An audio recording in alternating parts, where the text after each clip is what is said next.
మహాపౌరులో తెలుగు లీడర్ల జోరు అంటూ తెలంగాణ ఏపీ నుంచి కీలక నేతల ప్రచారం, రోడ్ షోలు, సభలు, ర్యాలీలతో జనంలోకి. కాంగ్రెస్ కూటమికి మద్దతుగా తెలంగాణ సీఎం రేవంత్, మంత్రులు. బీజేపీ కూటమికి సపోర్టుగా AP CM Chandrababu, deputy CM Pawan. ఇప్పటికీ 2 సార్లు పర్యటించిన రేవంత్ మరోసారి టూర్. నాందేడ్ ర్యాలీలో పాల్గొన్న పవన్. నేడు చంద్రబాబు పర్యటన. రేపటితో మహారాష్ట్ర అసెంబ్లీ ఎన్నికల ప్రచారానికి తెర. 20న పోలింగ్ అంటూ ఇక మన పక్కనే ఉన్న మహారాష్ట్రలో అసెంబ్లీ ఎన్నికల టైం ఇది. గెలుపే లక్ష్యంగా ప్రధాన పార్టీల కూటములుగా బరిలోకి దిగాయి. ఓటర్లను తమ వైపు తిప్పుకునేందుకు అన్ని ప్రయత్నాలు చేస్తున్నాయి. తెలుగు మాట్లాడే ప్రజల ఓట్లు ఈ ఎన్నికల్లో కీలకంగా మారనున్నాయి. వారిని ప్రభావితం చేసేందుకు ఇటు తెలంగాణ నుంచి అటు ఆంధ్రప్రదేశ్ నుంచి ముఖ్య నేతలను ఆయా పార్టీలు రంగంలోకి దింపాయి. ఇప్పటికే ఓ దఫా ప్రచారంలో పాల్గొన్న ఇరు రాష్ట్రాల లీడర్లు ఇప్పుడు మరో దఫా క్యాంపెయినింగ్ స్టార్ట్ చేశారు. రోడ్ షోలు, ర్యాలీలు, బహిరంగ సభలతో జోష్ పెంచుతున్నారు. కాంగ్రెస్ కూటమి మహావికాస్ అఘాడీకి మద్దతుగా తెలంగాణ నుంచి సీఎం రేవంత్ రెడ్డి, మంత్రులు ఉత్తమ్, కోమటిరెడ్డి, వెంకటరెడ్డి, సీతక్క తదితరులు క్యాంపెయినింగ్లో పాల్గొంటున్నారు. బీజేపీ కూటమి మహాయుతికి సపోర్టుగా రాష్ట్ర బీజేపీ నేతలు కిషన్ రెడ్డి, బండి సంజయ్, లక్ష్మణ్ వంటి వారు ప్రచారం చేస్తున్నారు. ఆంధ్రప్రదేశ్ నుంచి CM Chandrababu, deputy CM Pawan Kalyan Mahayuti తరపున ప్రచారం చేపడుతున్నారంటూ ఇక ఇక్కడ రేవంత్ రెడ్డి అండ్ అందరేమో కాంగ్రెస్కి సపోర్టుగా ఇక్కడ మేము రాష్ట్రంలో బాగా చేసేసినాం కాబట్టి మాకు ఓట్లు వేస్తే ఇక్కడ మా వాళ్ళు కూడా బాగా చేస్తారని చెప్తూ వాళ్ళు ప్రయత్నం చేస్తారు. అటుపక్క ఇక చంద్రబాబు అట్లే పవన్ కళ్యాణ్ కలిసి బీజేపీకి సంబంధించి పార్టీకి ఆ కూటమికి గెలుపు కోసం వాళ్ళు ప్రయత్నం చేస్తూ ఉన్నారు. ఇక ఎట్లా ఉన్నదంటే ఇక్కడ అన్నదమ్ములు పోయి ఆడ పంచాయతీ పెట్టొచ్చినట్టు ఉన్నది. ఇక్కడ అంతా కలిసి ఉన్నోళ్ళమే, ఇటు వేరైపోయినాము, ఎవరి రాష్ట్రం వాళ్ళకి అయిపోయింది. వీళ్ళు అంతా మళ్ళీ కలిసి ఉన్నోళ్ళే. చంద్రబాబు రేవంత్ రెడ్డి అలా సంబంధం ఏంది, ఆ కథ ఏంది అందరికీ ఎరకనే. అయినప్పటికీ ఇక్కడ వేరువేరుగా ఇక్కడ కలిసి ఉండే వీళ్ళు అక్కడ పోయి వేరువేరుగా ప్రచారం చేసేస్తూ ఉన్నారు. ఇక్కడ కూడా వాళ్ళ సిద్ధాంతపరంగా వేరువేరే, కానీ మనసులు ఒకటే, ప్రయత్నం ఒకటే, ఆలోచన ఒకటే అనేది ప్రజలందరికీ తెలుసు. మనకు కూడా చాలాసార్లు అది చూసినాం కూడా. గతంలో ఏం జరిగింది, ఎవరెవరు ఏమేం చేశారు అనేది కూడా చాలా ఉదాహరణలు ఉన్నాయి దాని విషయంలో. సో ఇక్కడ మాత్రం మహారాష్ట్రలో పోయాట ఇక మహాయుతికి కొంతమంది, మహావికాస్ అఘాడీకి కొంతమంది సపోర్ట్ చేసి ఫైనల్గా ఎవరిని గెలిపిస్తారో చూడాలి. మరి వీళ్ళ యుద్ధానికి సిద్ధమా అన్నట్టు పోయి ఆడపోయి యుద్ధం చేయడానికి ప్రయత్నం చేస్తూ ఉన్నారు.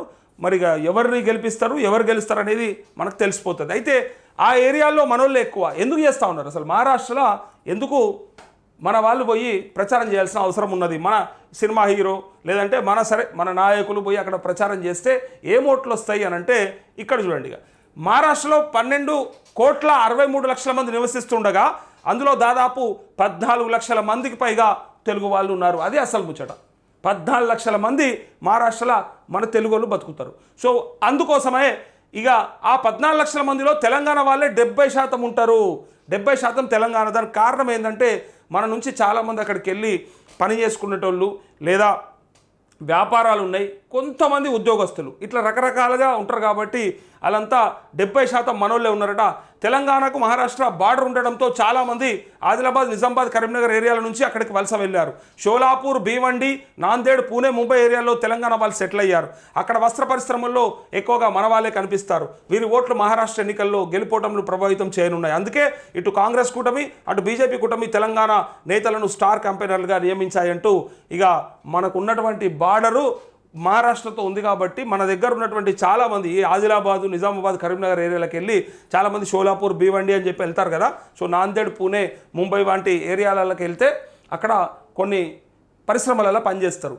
సో ఆ 14 లక్షల మంది ఎవరైతే ఉన్నారో ఇక్కడ నుంచి వలస వెళ్ళిన వాళ్ళు వాళ్ళ ఓట్లు కీలకంగానున్నాయనే ఒక పరిస్థితి ఉంది. కాబట్టి ఇక ఆడికి పంపించి మరి ఈ నాయకులు తీసుకుపోయి ఆడ చెప్పిస్తే ఆడ మరి వీళ్ళు ఏం చెప్తున్నారు అనేది మనందరం చూస్తున్నాం. చాలాసార్లు వచ్చినాయి, మేము అక్కడ మొత్తం పూర్తి చేసేసినాం, తెలంగాణలో బ్రహ్మాండంగా చేసినామని ఇక్కడనే ఇందాక చూసినా నేను. రేవంత్ రెడ్డి ఏం చెప్పిండో ఇక్కడ ఉంది. అక్కడి ఎన్నికల ప్రచారంలో వీళ్ళు చెప్పే మాటలు ఏంటి అంటే హైదరాబాద్లో మరో అన్నగా నేనుంటా అని అక్కడ మాట్లాడిండు. ఎందుకు? తెలంగాణలో రైతు రుణమాఫీ చేశాం, రైతు రుణమాఫీ అయిపోయిందట. ఏడాదిలో 50,000 ప్రభుత్వ ఉద్యోగాలు ఇచ్చేసిరట.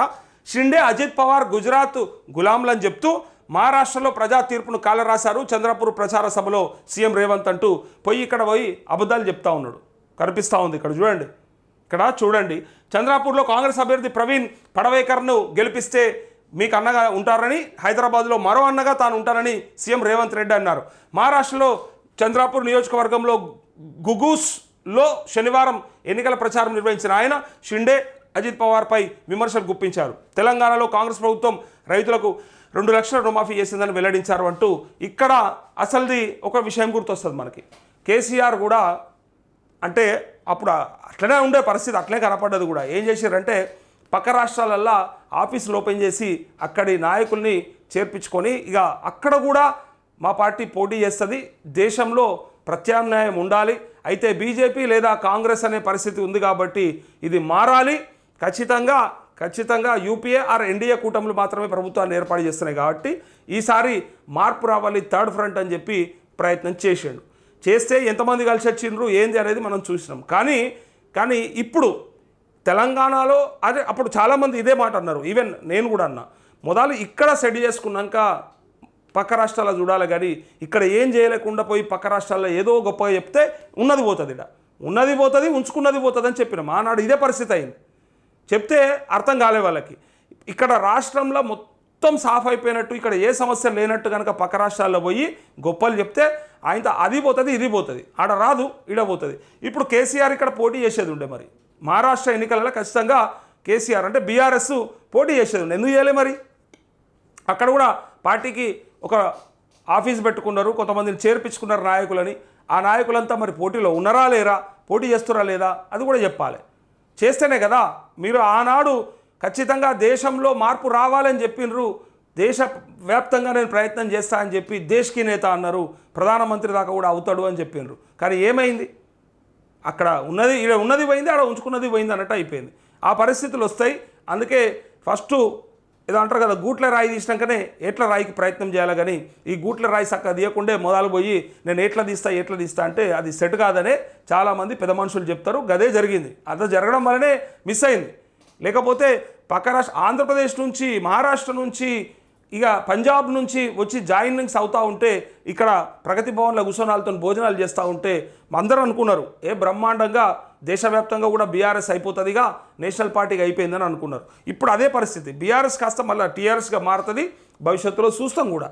అది చేరడం వల్ల, అట్లా చేయడం వల్లనే తెలంగాణ అంటే ఏ పదమైతే వాళ్ళకి బలమో, ఏ పదంతోనైతే వాళ్ళ అస్తిత్వం ఉండేనో అదే పదాన్ని వాళ్ళు కోల్పోవడం వల్ల తెలంగాణ రాష్ట్ర సమితి అనే పేరు పోయి భారత రాష్ట్ర సమితి అని పెట్టడం వల్ల భారతదేశాన్ని వెళ్తామని చెప్పి ఉన్న తెలంగాణను కూడా వదులుకునే పరిస్థితికి వచ్చింది కేసీఆర్ పరిస్థితి. అందుకోసమే మొదలు ఇక్కడ సాఫ్ అయినాకనే అక్కడ చెప్పాలి. ఈయన ఏం కాకముందు ఆడ పోయి ఈయన చెప్పొచ్చాడు కదా, ఈయన కూడా గదే అవుతుంది లాస్ట్కి. ఏదో ఇష్టమని చెప్పడానికి ప్రయత్నం చేస్తారు. ఇవి అక్కడ తెలుగు వాళ్ళకి ఏం తెలుస్తలేదా? మన వార్తలు చూస్తలేరా?